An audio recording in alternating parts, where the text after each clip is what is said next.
making me hungry. Welcome back, everybody. Today, March 30th, is National Doctors Day.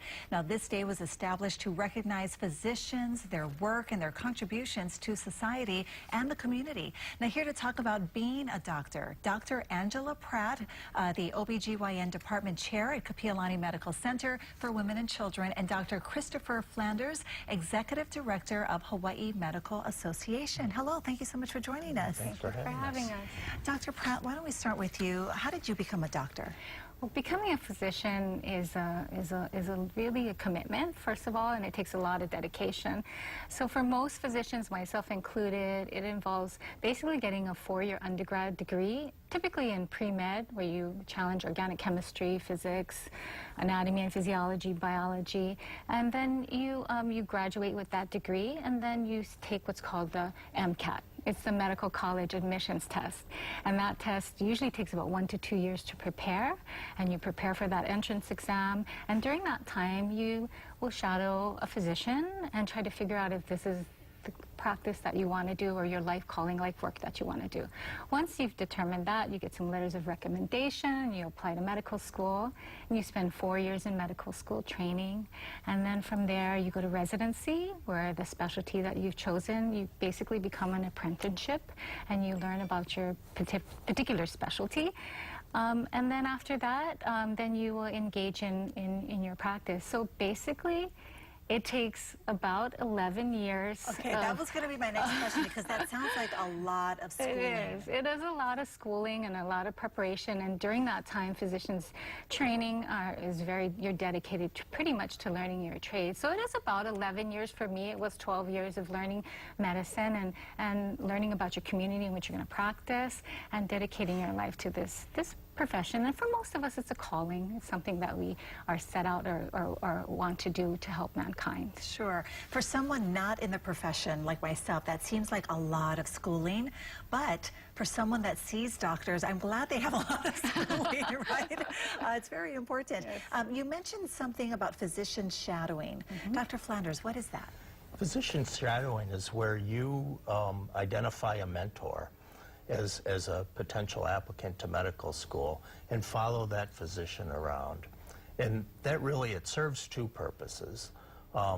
Number one, it exposes you to the field of medicine, and you can identify whether or not that's something you really want to do. Because like we just heard, that's it's a long time and long period of dedication that you're going to be putting in to get to that point. But also to the admissions committee, it identifies that you have the commitment and the dedication to go into a career in medicine. Is there a need for doctors in Hawaii? There's a huge need for doctors in Hawaii, and we've been identifying that.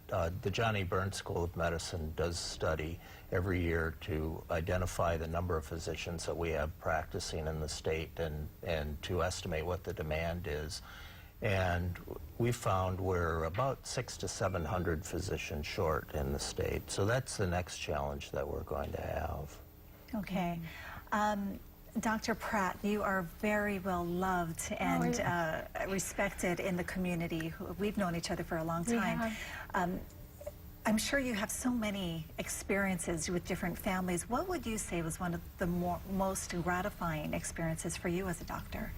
That is a really tough question. I mean, I feel very fortunate to interface with women particularly, and particularly pregnant women as they navigate their health and be involved in one of the most amazing moments in a couple's life is the birth of a child. I think it would be hard for me to pick one experience, but I do know that in medicine women are living longer, and one of the most gratifying experience I had is with a breast cancer survivor and trying to help her navigate her health. And women are more engaged in women's health now. We're living longer, and we want to have more gratifying experiences. And so I think that is probably the most gratifying for me at this time. If people who are watching right now think, that may be something they want to look into, a career in medicine, what would you recommend to them? What's kind of the first step?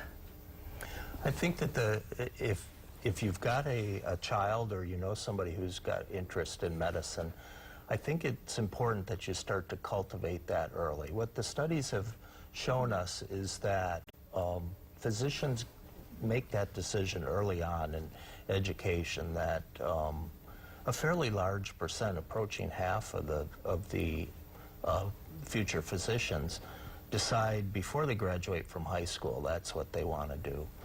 The studies have also shown us that the junior, that the middle school students are really where we need to start recruiting. We need to develop our science programs in the middle schools. So that's something else that we've been working on. Yeah. Dr. Flanders, Dr.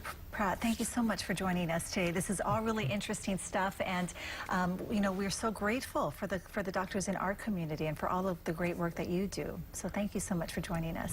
Again, today is National Doctors Day, so hug a doctor if you can, if you're out there today.